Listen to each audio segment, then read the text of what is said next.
When it doesn't fit into something where it's an engaging activity or discussion, then that's my cue. Okay, I need to probably turn this into a video. You can't just show up not having read the material or not having watched the video. You actually need to show up in a way that shows that you know what's going on so that the hands-on activity makes sense. Welcome to Key Connections for Educators. I'm Nate Key. And I'm Hannah Knecht. I got my start in corporate training. And I started out as a classroom teacher. But the conversations between us, they've made us better educators. And now we're inviting you into those conversations because learning out loud together changes everything. So whether you teach students or you train professionals, we believe these conversations can connect us all. Today, we are diving into the topic of flipped classroom experiences. What are they? How we've used them in the classroom setting and the corporate training setting, and some of the benefits as well as some of the hurdles we can overcome. So Nate, let's start the conversation with talking about what is a flipped classroom. I thought maybe I'd start with a quick story, if that's all right. I think that would help us define what it is. So I've got teenage kids who are taking math classes. I was never a great math student to begin with, but I certainly am not ready to help them with math after not taking advanced math classes like they're doing. And so they bring homework home. I'm completely lost. So that puts us in a real bind because here's a parent who's a non-expert trying to help a kid who's a non-expert, and the expert who could potentially help facilitate that conversation isn't there. He or she is at school or at their home, really. And so the idea of a flipped classroom takes some of that independent or mentored work and puts it back into the classroom setting and puts some of the instruction in that off time. So the idea is I could potentially watch a video with my child, understand how these math problems work or how this historical event happened, but the actual quote unquote homework where we're talking about it or really putting it into practice might be with that expert facilitator who really understands that concept, that material a lot better. So A, it helps me understand it with my kid. And then B, it also makes sure that the real problem solving that needs to happen is with that person that can potentially facilitate that in a much better manner. Absolutely, yes. Empowering students often beforehand so that the in-class time can be used to either practice, explore, build all of those things onto some of those foundational concepts that can be learned independently. And in today's world where we have that ability as educators to put together a quick video or to share information ahead of time for students to explore on their own is also a great use of our time with our students as well. Yeah, we just wrapped up a series on social learning, and we talked about the value that a facilitated experience brings. And so this is one of those things that we can use to create a better use of time when you are in person. And that's appropriate not just in the elementary school setting or the college setting, but even in a corporate setting. If I'm going to bring everyone together for a Zoom call where we have the ability to actually chat and interact, and I'm going to use that time just to basically pontificate to the audience and have them listen to it, well, couldn't that just be a recorded video? Why do we even need to have everybody on a live call at 3 p.m. in the afternoon when they could do that at any time? I'm just thinking about my past being a student. How many times did we sit in a class where the teacher was like, hey, once I get through this material, then we'll do this activity, or then we'll do what I would consider the fun thing. And time again, we'd get to the end of the hour and there wasn't time left to actually do the hands-on activity or the application or what I would consider the fun thing, because the whole time was spent with the teacher talking at us or trying to get through all the slides or that. As a person that does like to talk, I can get a little carried away. So if I am enthusiastic about a lecture or something else where I do know a lot, I can drag that out for an hour. And so does that really honor the time of somebody who could learn it in 15 minutes if I was actually recording a video of myself and we could have spent that 45 minutes talking about it or problem solving or doing an activity around that, as opposed to just listening to me for an extra 45 minutes. It's happened time and time again for me too. My introduction to flipped classroom was when I was a 6th grade history teacher. And we had a schedule that was A days and B days. So I would only see my students every other day. And it was for a pretty short block. It was only 50 minutes. And so because of that, I started thinking, how am I going to teach all of this content to my students in that small amount of time and dig into primary sources and do a hands-on project and do some of the fun things that I had wanted to be able to bring if we had more time. And so I started thinking, what could we do to maximize our time together? And that was how I started integrating this flipped classroom experience, was taking what I would have lectured about and turning it into a video form. I already had those slides, so I would just record myself for about 5 to 7 minutes talking through the information that my students needed to learn beforehand, put that up on a YouTube channel, and then my students were required to watch the video for homework and take some required notes. And then I would always start class with a very quick 3-question quiz to see whether or not they understood the information. And then for the students who didn't do their homework or they didn't score well on the quiz, I'd have them sit in a certain section of our classroom. They'd be on some iPads and they would be catching up on the homework piece, where the rest of the class who had done their homework, they were able to participate in a hands-on activity. Oftentimes it was digging into primary sources or it was a project of some sort, because I'm a very experiential teacher. And so I wanted to facilitate those experiences in my classroom so that they were memorable and my students retained the information.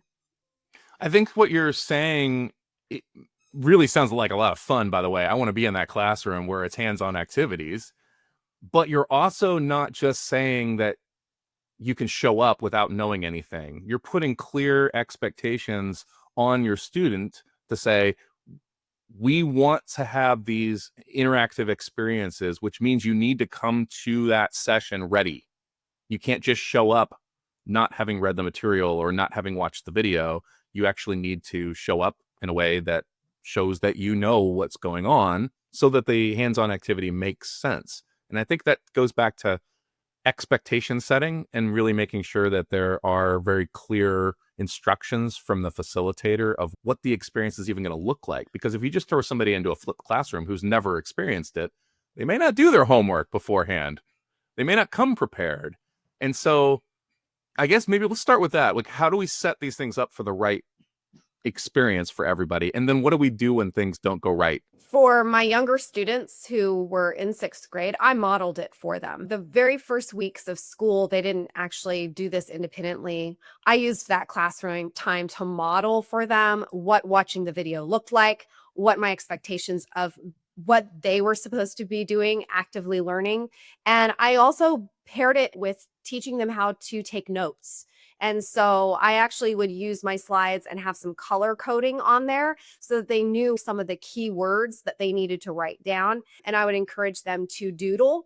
Purposeful doodling was something that I really advocated for in conjunction with note taking, so they were internalizing it not only in picture form and word form, but they were creating and adapting it into how their brain was processing the information. And then making sure that they knew about how much time I wanted them to spend on it. This was not supposed to be an hour-long assignment. This really was supposed to take them about 10 minutes, watching the video, pausing it at different places, taking a few notes, doing some purposeful doodling, and that was all. Yeah, that makes a lot of sense. So we're not talking about 3 hours of homework in order to come to this event, right? We're talking about something that's very contained and has some good parameters around it. I used to do something very similar a couple of years ago. I developed a storytelling workshop, and I decided that in the workshop, we really wanted to work on the stories, not learn about what storytelling was. So I found a couple of YouTube videos that weren't even me and a few pre-work assignments that they could do to bring some stories with them. But in the assignment, I made it very clear the expectation was these videos last 23 minutes in total, and there's two of them. And I expect that the notes that you bring for that particular story are going to just be a couple of bullet points. You don't have to map it all out. So we're talking about maybe 5 to 10 minutes to create a story and 23 minutes watching these 2 videos. And that's a total of 30 minutes of pre-work. And since this was a very small group of people, I actually made a phone call to each one of them before the session saying, hey, I just want to let you know we're not going to do a lot of instruction during the actual workshop. So I want to make sure that you come prepared so that you actually have the opportunity to show up and participate and not feel like you didn't have the pre-work done. So that made a big difference in having people show up the right way as opposed to going, oh, shoot, I didn't do my work beforehand. Which, by the way, like, not a good experience for the facilitator and not a good experience for the student if they show up and everyone else has got a story and they don't. How embarrassing, Mm-hmm. right? But at the same time, there are some times where people just can't get it done beforehand. So, what are the things that we can do if somebody really couldn't get the work done? I might actually reach out to them and say, hey, it's the day before the session. I noticed you haven't had a chance to watch the videos. Do you want to reschedule for another time? And I actually had a couple of people said, yeah, absolutely. It's been packed this week. I haven't had a chance to get to it. And there's no shame in that. I've got another session that's going to be going on next month. I'd really love to have you attend. Let's reschedule you for that. And each one of those experiences have been great. It's actually a relief to the person because they were given that time to prepare to do something excellent and to really enjoy the hands-on learning as opposed to show up and not know what's going on. So I don't know how that works always in the classroom setting when you really can't just come next week to session B. You have to be here.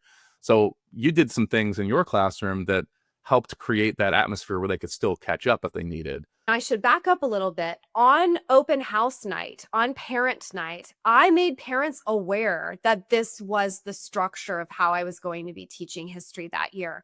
So they were fully aware. I even showed them my YouTube channel, what my expectations were.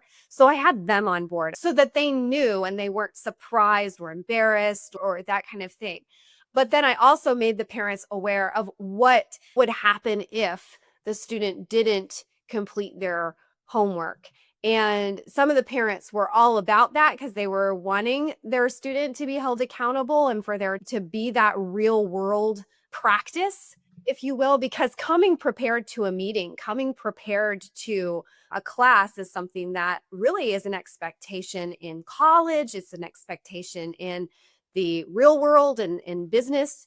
And so I also linked it with that. Like these are skills that are not just preparing you for academic public school classroom, practicing this skill of doing your pre-work, coming prepared, taking these notes and being ready to participate is something that is really going to serve you and that you're going to benefit from long term into your adult years. So I did that, providing tech support. So not all my students had access to the technology, but we did have study halls. And so those study halls provided those students with computers. So even encouraging students and with giving them an idea of when they could accomplish their homework. For those of them who already had an iPad or already had a phone, I encouraged them to even watch it in the car. A lot of them were on sports teams and travel sports. And so I said, what's to stop you from listening to this in the car, getting it done on your way to and from practice, or get it done in study hall? That's a dedicated time where there's a computer available for you to do that.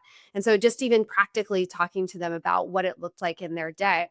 When I transitioned to corporate, I did something very similar with my adult learners. And by having that conversation on day 1 and day 2 about how I've structured their 8-hour day so that the morning was our time to participate in our instructor-led training session via Zoom, but the afternoon was really dedicated to them tackling their independent work so that they could come prepared the next day, fully ready to actively participate again. And talking through that was the model of how training was going to be structured so that they could be successful. That's really smart. And that's a great way to just set people up for success, saying, I know you're busy, but for us to have this successfully done the way we want to do it, obviously that's the time for that. Now, flipped classroom, did you do it every single time flipped classroom, or was there some times when you still did some traditional conversation in a classroom? I broke it up. For the history piece, though, I did stick consistently with that routine because that's what worked for the AB schedule and those students at the time.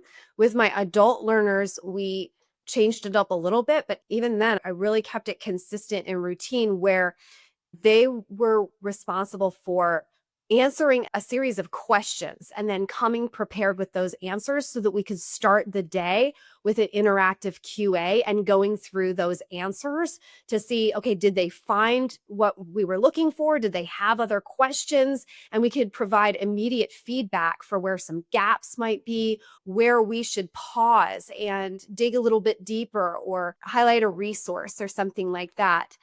The flipped classroom was a wonderful experience for us to leverage existing resources. So, showing them where those resources were, but then having them practice finding those resources, using them in order to answer the questions, and then coming to class the next day. If there was, for some reason, an issue with accessing the resource, we could talk about it right then in class. And that QA discussion set us up for the rest of instructor led training, which was a lot of times more of a discussion, a hands on activity. There was some times when I would lecture, but a lot of times it was me bringing in guest speakers who were the expert on their product or the expert in their particular department. And then they would share a little bit. So I would put the spotlight onto the guest speaker rather than me. Yeah, that makes sense. One of the things that I liked about your process was at the beginning, there was some sort of level 2 evaluation. Yes, there was. So you actually have that place now in real time to see, did my students actually either A, do the work, because that can happen where they didn't, or B, maybe my video wasn't actually thorough enough to understand the things that I needed to. So I think there is a place where, let's say the entire class falls flat and they have done their work, right? I might do some self-reflection and say, maybe we need to have a little bit more content here. And maybe I layer in a couple of minutes of reviewing some of those key concepts and then doing a dialogue level 2 back and forth to see where everyone's caught up. But I also think that there are some times when a level 2 evaluation will set the expectations for next class as well, because you might have some people that didn't realize the pop quiz was real and now they realize, oh no, I better show up knowing this stuff because I don't want to disappoint myself or the rest of the class. And so that does set a good expectation, a good cadence that this is how it's going to work. There's a couple of things that I love about a flipped classroom. The first is, we said this before, it really preserves the classroom time that's a social atmosphere for social activities. So that's the first thing. But the second thing that I really love is that as a facilitator, we might find that the lecture that we had prepared doesn't actually need to be as long as it was. And I love what you were saying about the expectation being that they were going to listen for 4 to 15 minutes. I don't know of anybody that I've gone to see them lecture about a topic that's gone for 4 to 15 minutes. It's usually quite a bit longer than that. So for you to say, and I rightfully so, because when I record myself, it's usually 4 to 15 minutes, but when I lecture, it's 30 minutes minimum. So the other part of that is it really focuses our attention as a facilitator or as a lecturer even on what is really important for me to talk about and what is maybe not as important for me to talk about. That really honors the time of that individual and that learner, and really just even gets us a little bit more focused on the main thing and keeping that the main thing. That's exactly right. So I'm always thinking about how we can maximize our time. And in today's day and age, specifically with younger students, attention spans are short. And so I think that keeping that in mind, boiling it down to what's the most important thing and making that the spotlight is very important. I also like the flexibility of it for students because there's some who clip along and they want to just get it over with, get it done. They jot some things down and they're good to go. But there's others who kind of want to sit back, take their time, let it marinate, and their way of processing is more of an absorption that takes a little bit longer. And so we're honoring the flexibility of their learning style as well. And then finally, which is my favorite benefit, is that the student themselves, it gives them an opportunity to own their own learning. It's not all on me as the teacher. It's on the student. It's a partnership. We are creating this learning experience. Yes, I'm curating the materials, I'm providing them what they need, hopefully in an accessible, engaging way, but then they need to show up with just as much effort and energy in order to do their part of the learning. I think that's remarkable in a couple of ways. First, it really does put them in the driver's seat, but there's some topics that are going to be much more interesting to people than others. Like history was always something I was really excited about. Math was something I wasn't as excited about. But I'm wondering, even as you say that, putting that ownership back on the student, if there's a way to put even flexibility in the flipped classroom pre-work where they're able to dive into something they found interesting. And that may be different for everybody, but that makes the discussion when we come back even a little bit more rich because Hannah is really digging into something she found interesting in the pre-work and Nate's digging into something else particular. But when we have those discussions now, we got two different perspectives on the same topic. And how much more rich is our in-classroom experience then? Because we've got two people that did simultaneous research on the same topic, but with a different angle and a different interest. And I think that does create that desire within me to want to do more and learn more because I've got that autonomy to go after something that I found interesting as opposed to just what the facilitator told me I had to go read in the textbook, which again, sometimes belongs there, but gives me the opportunity to go deeper in areas that I want to. I actually would use that as my last question when I was teaching our product line. What's your biggest takeaway from what you've learned so far about this product? And then each student was responsible for sharing that at the end of our wrap up of the discussion. And it did shed light on what they had taken away that they really liked. What are ways that we should probably start thinking about using flipped classroom in the future?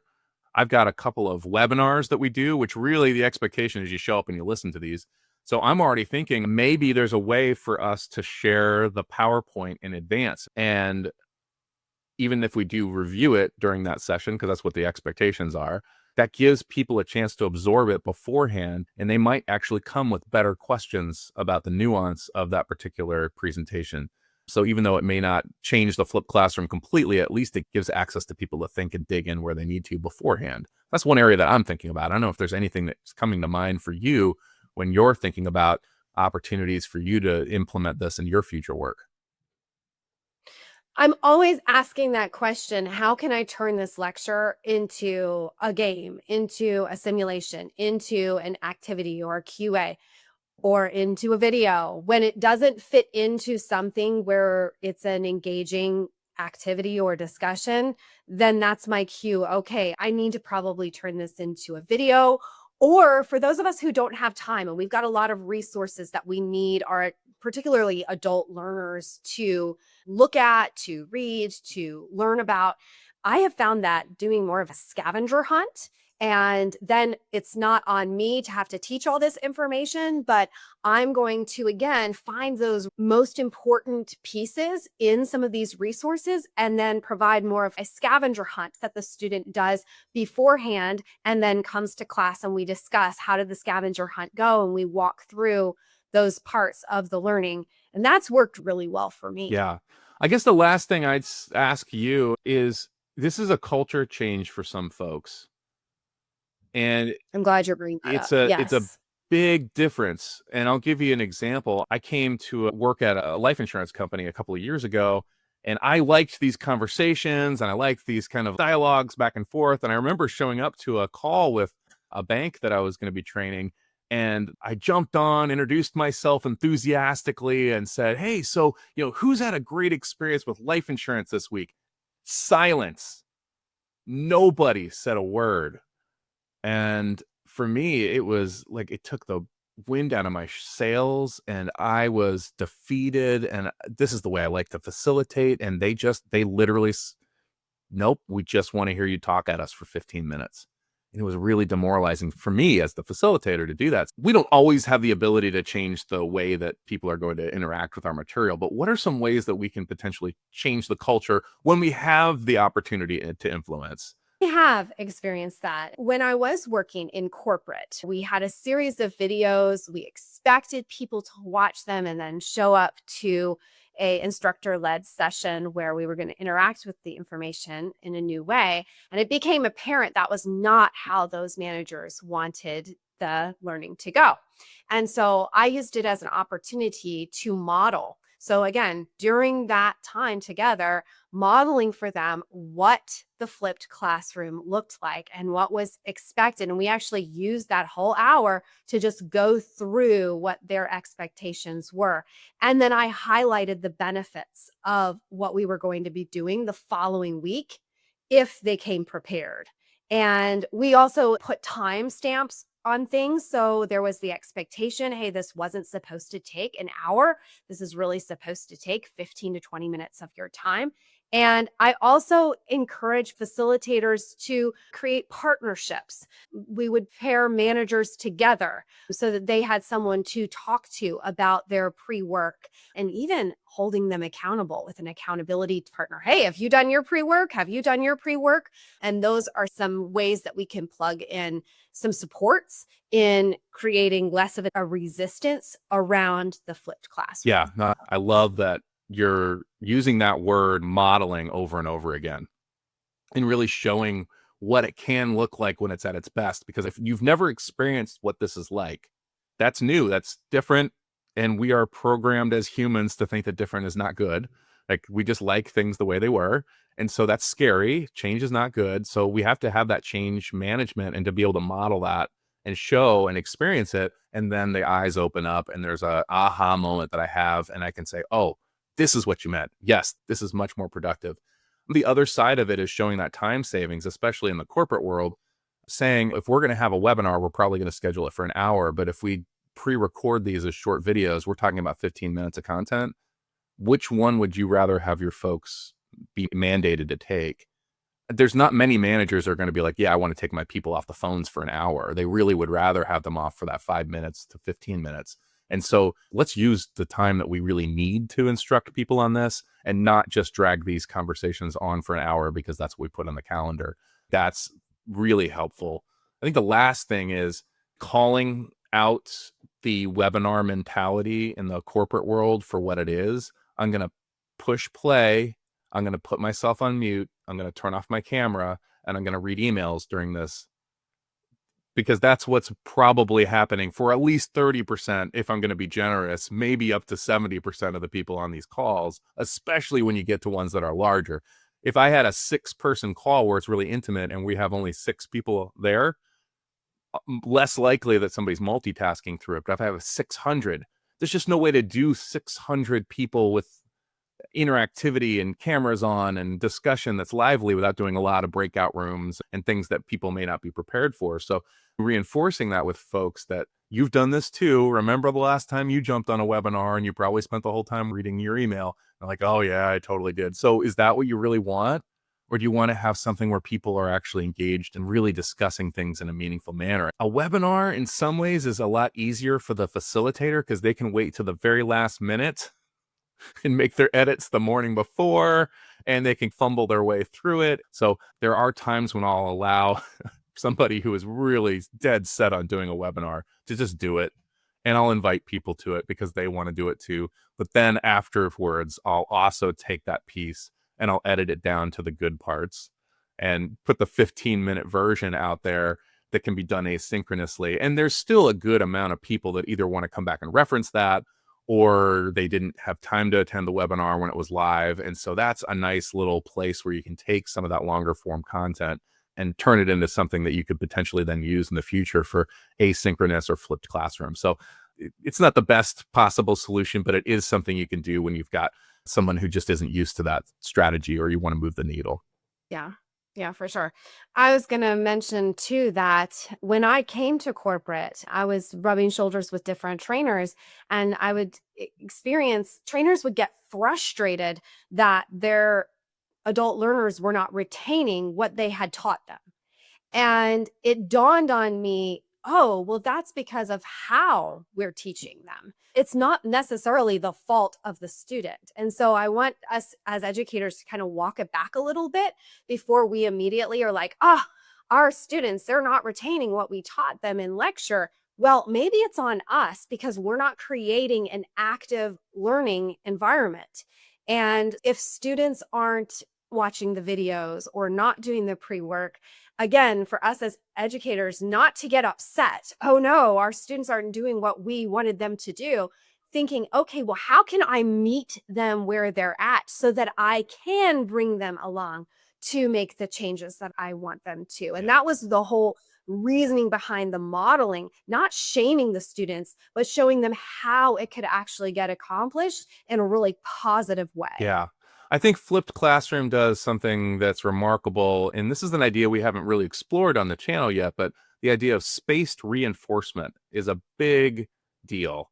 So, what flipped classroom does is it puts some content in front of you that you can actually watch and absorb on your own, whether that's a video or that could be written assignments, research you're doing, whatever it is, right? So there's some sort of knowledge that we're having. And then you have a facilitated experience later, not the same day, it's usually the next day or maybe even the next week, where you now are bringing those concepts back. So we have space and we have reinforcement where there's questions and answers. There's an activity that we're doing. So we've got a doubling effect of that material now in two spaces. And then ideally a good facilitated experience. We're going to have some sort of post work as well, where we have a final quiz or maybe a reflection question and a journaling, whatever it is that we're going to have for some sort of third or even fourth iteration of that material. And now we've got little tiny pieces that are going across the board. And I'm not just learning it in a lecture. I'm having it over the course of a week or over the course of a month or even over the course of 6 weeks or 6 months.